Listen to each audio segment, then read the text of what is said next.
que muchos autores les llaman cambios en el estilo de vida, ¿ok? ¿Cuáles son estos? Restricción de sodio en la dieta, reducción de peso en pacientes obesos, evitar excesos de ingesta de alcohol, ejercicio aeróbico regular, ¿ya? Aplicar estas modalidades no implica ningún riesgo al paciente, más bien es saludable y obviamente es barato, ¿no es cierto? La pregunta es, ¿por cuánto tiempo vamos a hacer esto? Tampoco le vamos a hacer esto pues por 5 años a un paciente, ¿no?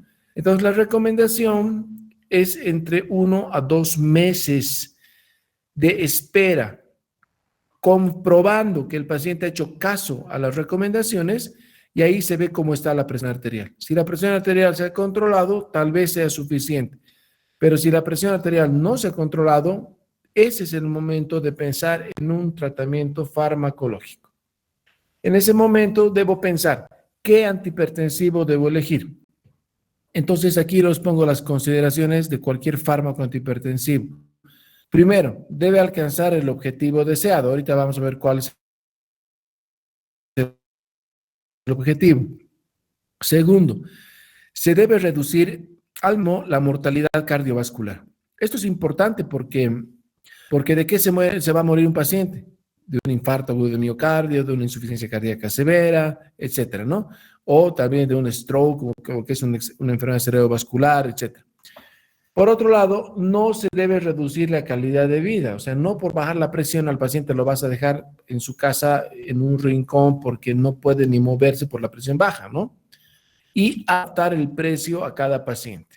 Si un fármaco cumpliría con todas estas características, sería el fármaco perfecto, pero ya van a ver que ningún antihipertensivo es perfecto.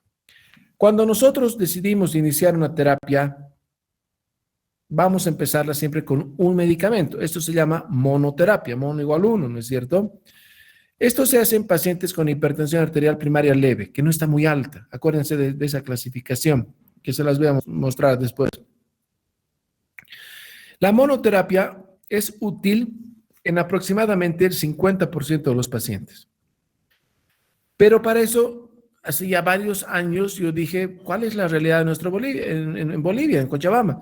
Entonces, hicimos un trabajo que lo hemos publicado en una revista que se llamaba en ese entonces Prevalencia y Manejo de la Hipertensión Arterial en mayores de 25 años que acudieron a Univalle. Eso lo hice cuando trabajaba en el Hospital Univalle, ¿ya? Entonces, ¿cuáles fueron nuestros resultados?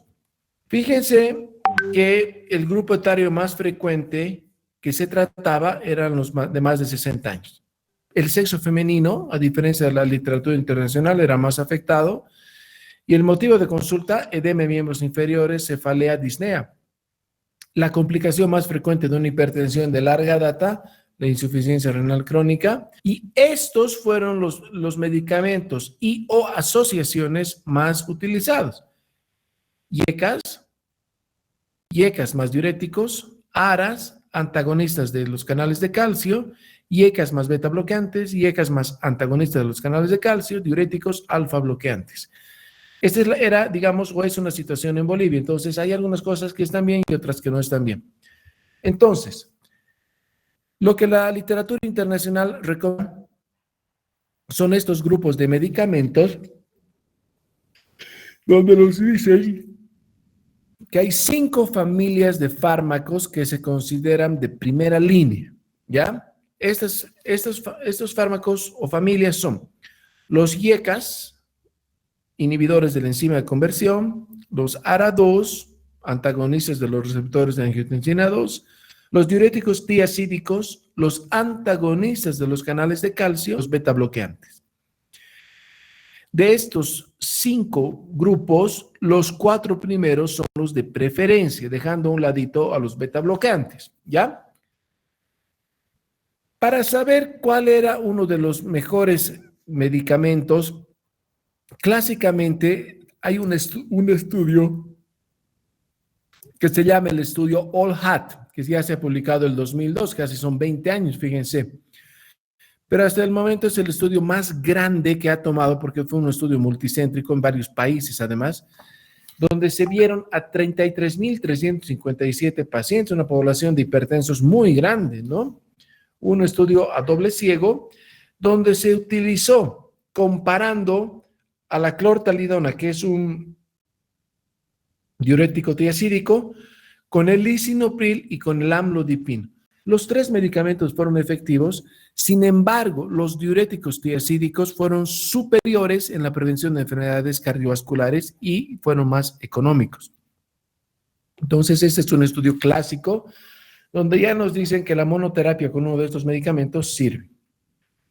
Si nosotros pensamos en una primera opción de acuerdo a la edad y a la raza, en los pacientes más jóvenes se pueden utilizar los betabloqueantes, yo creo que sí, pero también IECAS o ARA2. En pacientes con edad avanzada, sobre todo los pacientes que tienen hipertensión sistólica aislada, los diuréticos tiazídicos y los antagonistas de los canales de calcio son las primeras opciones. Y en pacientes de raza negra, directo a los antagonistas de los canales de calcio. Esto también es una cosa bastante interesante. Aquí les traigo dos estudios publicados, uno fíjense en 95 y otro en 93, ya son muchísimos años, pero todavía están en vigencia. Y en estos estudios se utilizaron diferentes esquemas como monoterapia en las poblaciones de pacientes. Fíjense, acá, clonidina, atenolol, captopril, diltiazem, prazosin, hidroclorotiazida de placebo, etcétera, ¿ya? Entonces, y aquí otro bastante similar. Aquí esto fue en negros y esto fue en raza blanca, ¿ya? Entonces, fíjense, los que mejor respondieron fueron a los diuréticos tiazídicos y beta bloqueantes, y acá en raza negra a los calcio antagonistas y diuréticos tiazídicos. El Joint National Committee 8, así se llama esta reunión que hubo el 2014, sugería el siguiente esquema de tratamiento. Disculpar, he tenido un día bastante ajetreado. Bueno, en pacientes mayores de 60 años con presiones, el objetivo de presión en esta población, 150-90 para abajo, fíjense, y en mayores de 60 años, 140-90, pero la diferencia estaba en la raza. Si eran los pacientes, se trataba de iniciar el tratamiento con tiazidas, calcio antagonistas, o solos o combinados. Y si no era negro, IECAS, ARAS o calcio antagonistas, ¿ya? Si el paciente no interesando la raza ni la edad, si el paciente tenía enfermedad renal crónica o cualquier tipo de diabetes, el objetivo era hasta 90 y se iniciaba con un IECA o ARA, como dice acá. Fíjense, en todas las edades, pacientes con enfermedad renal crónica, chronic kidney disease y diabetes, el objetivo era un poco más bajo, 140-90, y siempre se sugería iniciar el tratamiento con IECAS, ARAS o uno de estos combinados con una clase de otro grupo, pero nunca ambos. Muy bien. Entonces, ya se vio en algún momento que cuando el paciente no respondía a la monoterapia, en vez de aumentar la dosis del medicamento, lo que sugieren los expertos es mantener la dosis y asociar a dosis pequeña un segundo fármaco o un tercer fármaco, ¿ya? Es así que aquí les quiero mostrar esta terapia antihipertensiva combinada. Primero, ¿cuándo se debe dar? Cuando el paciente no alcance el objetivo del fármaco. Obviamente hay que añadir un segundo. Y las combinaciones más frecuentes son IECAS más diuréticos tiazídicos, ARAS más diuréticos tiazídicos, calcio antagonistas más diuréticos tiazídicos, salvo que exista una indicación precisa para otro grupo de fármacos. Y ustedes me preguntarán, ¿qué indicaciones son esas? Son estas que les pongo acá a continuación. Fíjense, consideraciones para individualizar la terapia antihipertensiva, y les voy a mostrar solo dos ejemplos. Pacientes que tienen angina de pecho, tal vez hay que darles betabloqueantes y bloqueadores de los canales de calcio.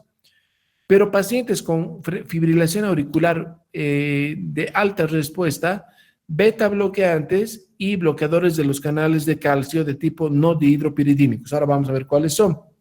Y otro ejemplo, fíjense esto, pacientes con hiperplasia prostática benigna, de preferencia, o se les puede dar un bloqueador alfa porque tienen acción sobre el músculo detrusor de la vejiga y pueden ayudar a los síntomas prostáticos, ¿no es cierto? Entonces aquí tienen algunas excepciones que es importante conocerlas porque nos podemos salir un poquito de la regla cuando hay una entidad exclusiva.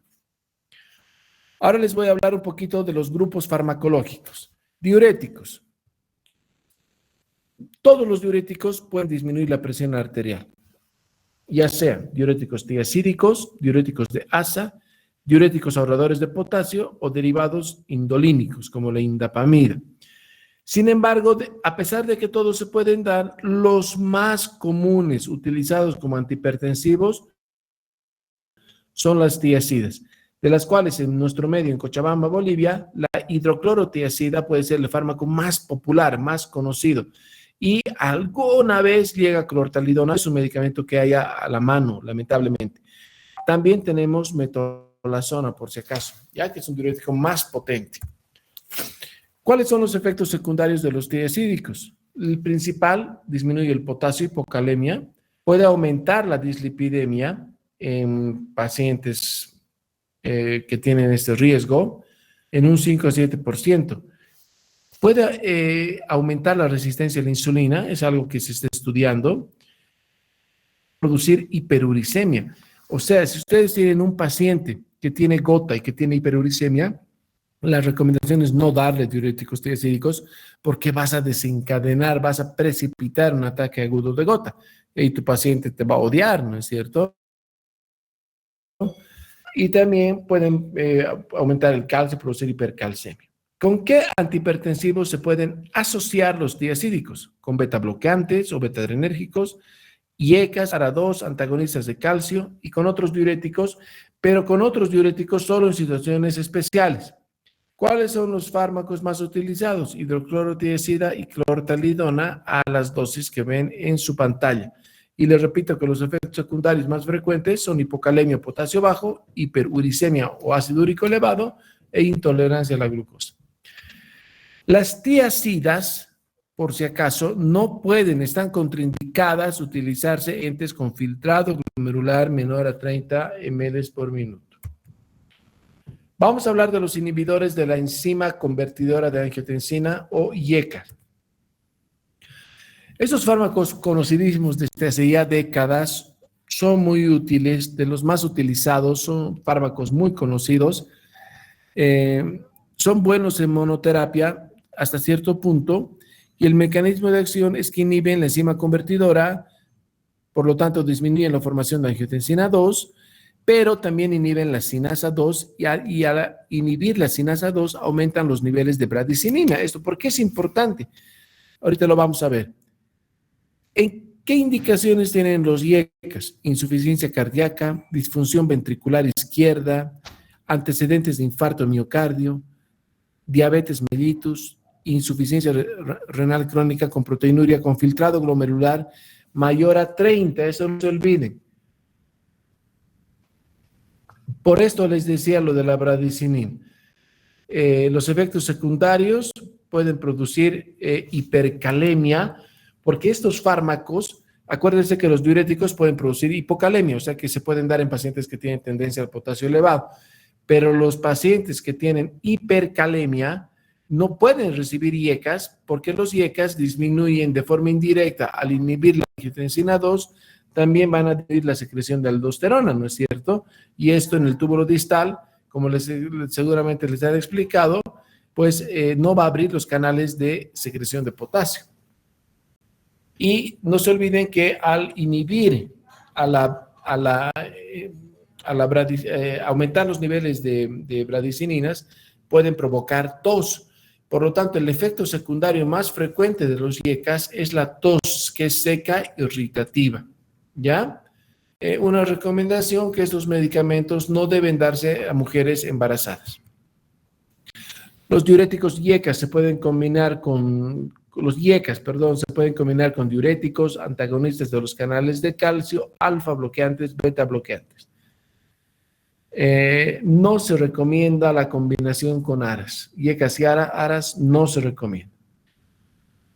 Este es un estudio que se le llamaron, es del 2008, ya también es clásico, se le llamó On Target, donde comparaba al telmisartán, que es un ARA2, con el ramipril, que es un IECA, ¿ya? Y la conclusión fue que tanto telmisartán como ramipril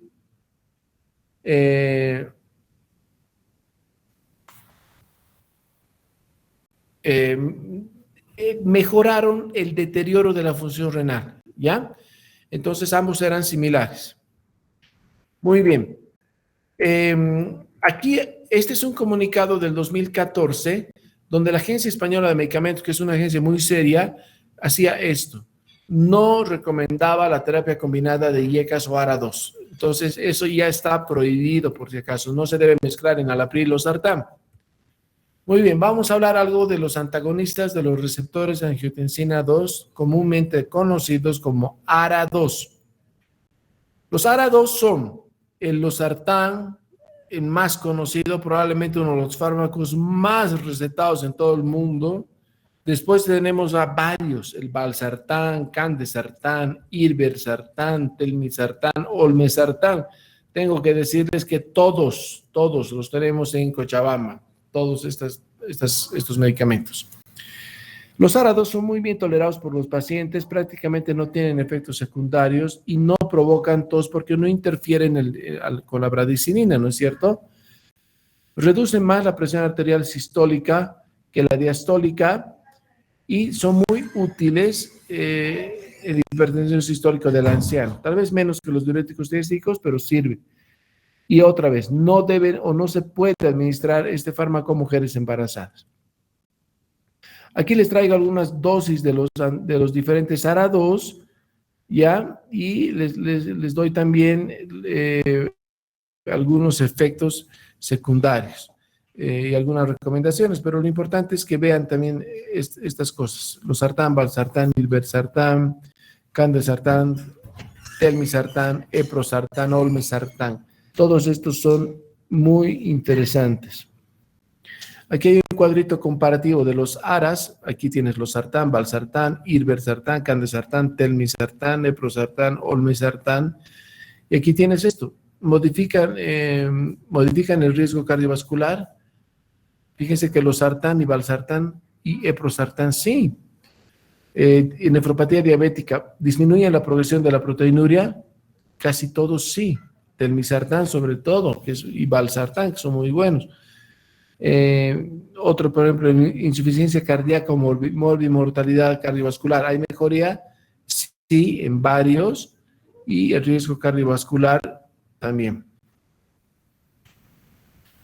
Este es un cuadrito que aquí se los pongo acá porque también me parece importante. Aquí están los diferentes medicamentos con sus diferentes precios. Entonces, no es nomás dar, ¿no es cierto? Fíjense la comparación de valsartán con enalapril. Son de 447 euros a 38 euros. Entonces, esto es un tratamiento de 30 días, entonces la diferencia es pues abismal. Y no se olviden que la potencia de ambos puede ser similar. Tal vez un poquito mejor los sartán, pero creo que no justifica ese precio. Obviamente que si hay un paciente que tiene los recursos, pues también se le puede dar. No se olviden, no se deben dar los IECAS y los ARAS a un paciente con filtrado glomerular menor a 30 ml por minuto. Este es un estudio que se llama el IDNT,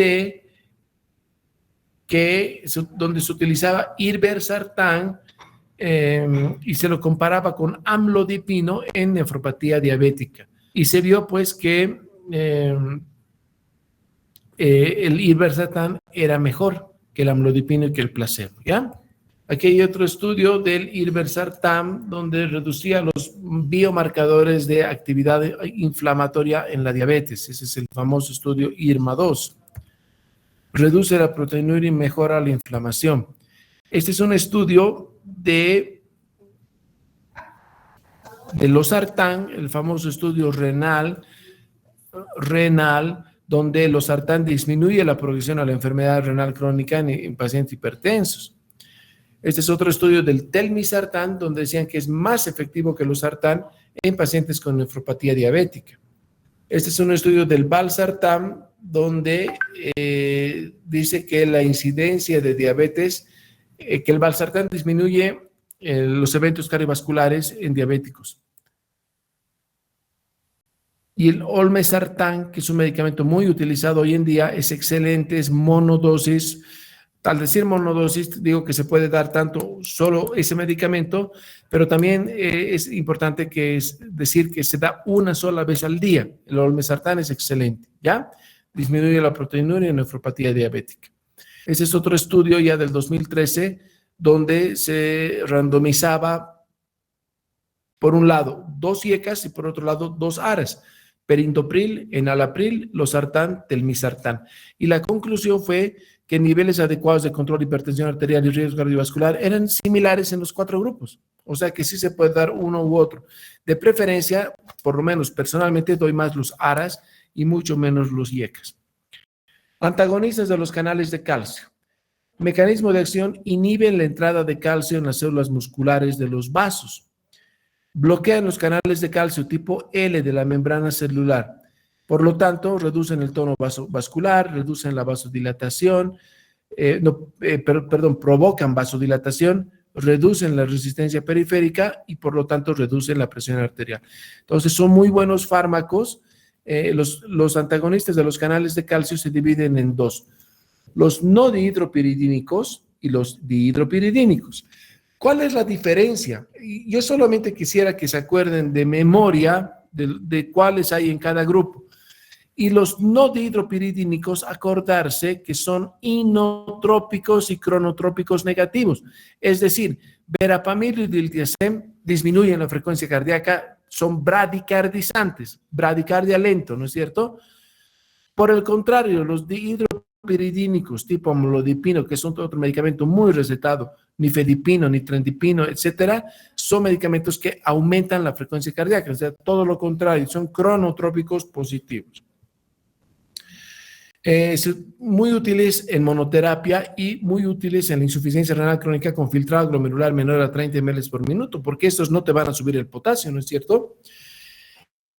Y los efectos secundarios de los antagonistas de los canales de calcio, que son bastante frecuentes, son rubefacción, la carita se les pone roja de un momento a otro, pero cefalea probablemente es el mayor efecto.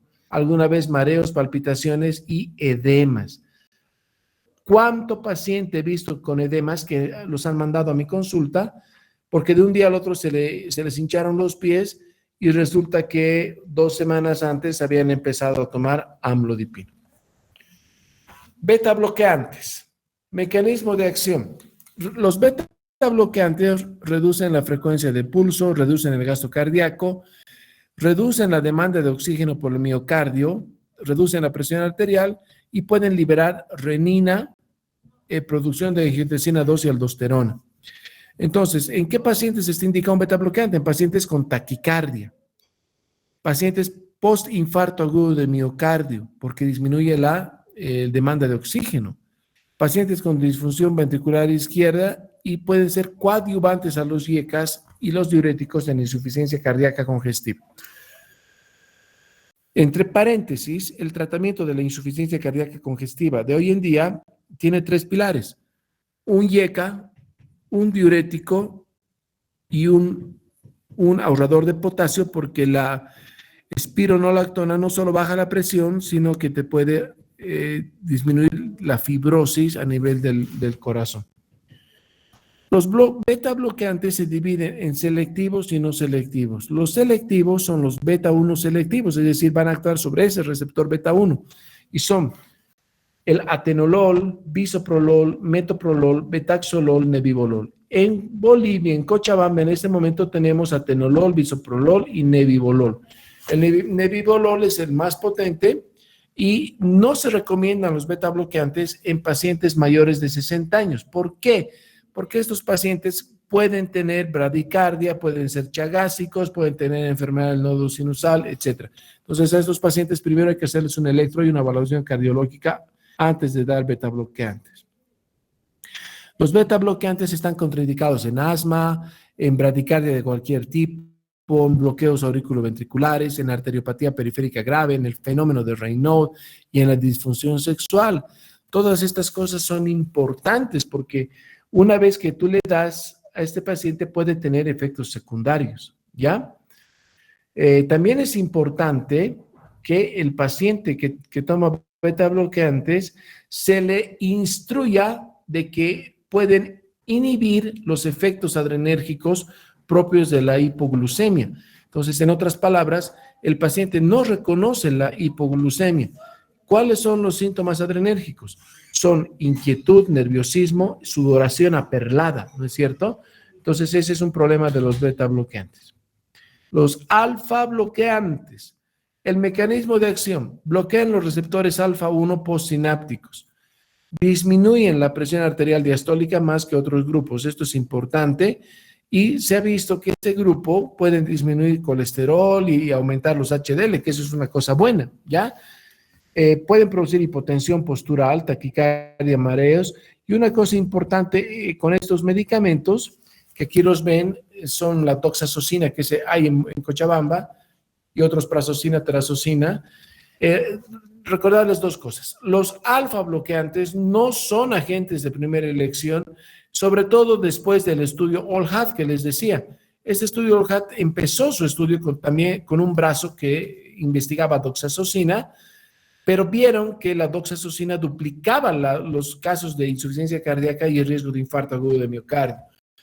Por lo tanto, la doxazosina hay que dar poco, hay que dar solo en indicaciones precisas, como les he dicho, si es varón, se puede dar en pacientes con hiperplasia prostática y hay que hacerles controles con electrocardiograma de vez en cuando para ver que todo esté bien. Hay beta bloqueantes mixtos que tienen efecto alfa y también efecto beta. Estos son dos medicamentos. Uno es el labetalol y otro es el carvedilol. El carvedilol ha tomado un gran parte del terreno del tratamiento de la hipertensión arterial. Se utiliza muchísimo ahora el carvedilol porque es un buen antihipertensivo, porque tiene propiedades vasodilatadoras por efecto alfa-1, porque mejora el gasto cardíaco, porque reduce la mortalidad y la morbilidad de insuficiencia cardíaca y hasta se piensa que tiene efectos antioxidantes. Los vasodilatadores directos son la hidralazina y el minoxidil. Esos son vasodilatadores directos. No se sabe con certeza el mecanismo de acción. Se piensa que pueden abrir los canales de potasio. Pero son fármacos de tercera línea. Acuérdense de esto. No se dan de ninguna manera en monoterapia, ¿ya? Y estos medicamentos se pueden asociar a diuréticos y beta bloqueantes. Y por último, les voy a hablar una diapositiva de los agonistas centrales. Por ejemplo, un famoso medicamento que se utilizaba muchísimo antes, que es la alfa-metildopa. La alfa-metildopa estimula los receptores alfa-2, pero estos receptores alfa-2 son inhibitorios, es decir, van a evitar la liberación de noradrenalina. Entonces, son muy eficaces con diuréticos, pero tienen efectos secundarios de los que ven acá, pero el más importante de los efectos secundarios del alfa-metildopa, y es por eso que ya casi nadie quiere dar, es que el paciente tiene depresión, es decir, le da tristeza, le da pena, llora. Ese es un efecto fregado, ¿no? Porque puede pasar algo, hasta pueden tener tendencia al suicidio los pacientes. Entonces hay que tratar de no dar, salvo las indicaciones precisas, ¿ya? ¿Cuál es la indicación? Toxemia gravídica del embarazo o síndromes hipertensivos del embarazo. Con esta diapositiva hemos terminado la clase de hoy. Voy a dejar de presentar y Si tienen alguna pregunta, la pueden hacer. Esta es una clase bonita, es una clase especial porque es importantísimo que ustedes conozcan algo de la farmacología del tratamiento de la hipertensión arterial. Si tienen alguna pregunta, la puedo responder ahora.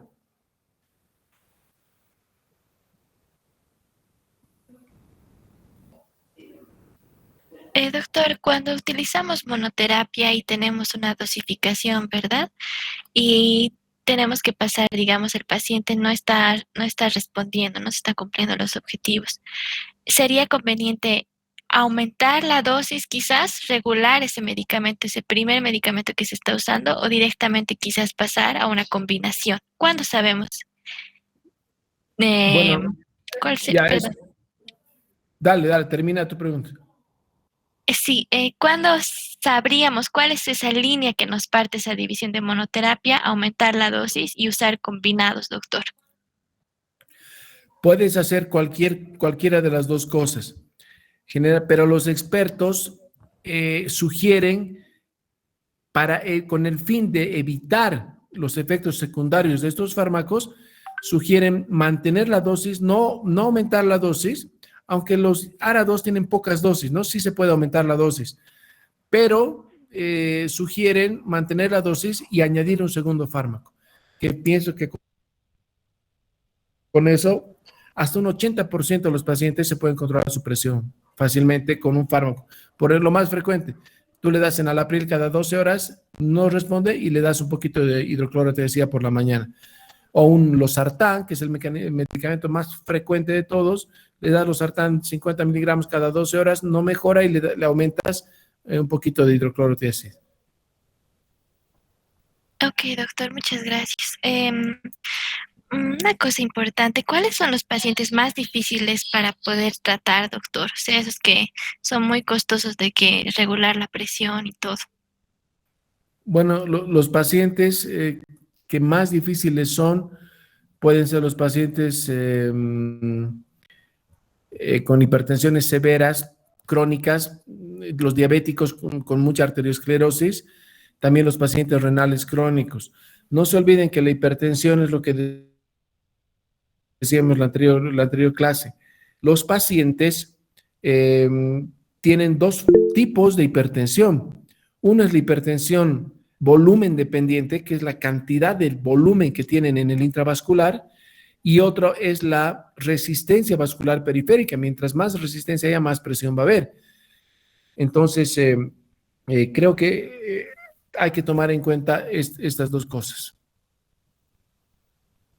No sé si te he respondido. Sí, muchas gracias, doctor. A ver, Lisette, estás levantando la mano.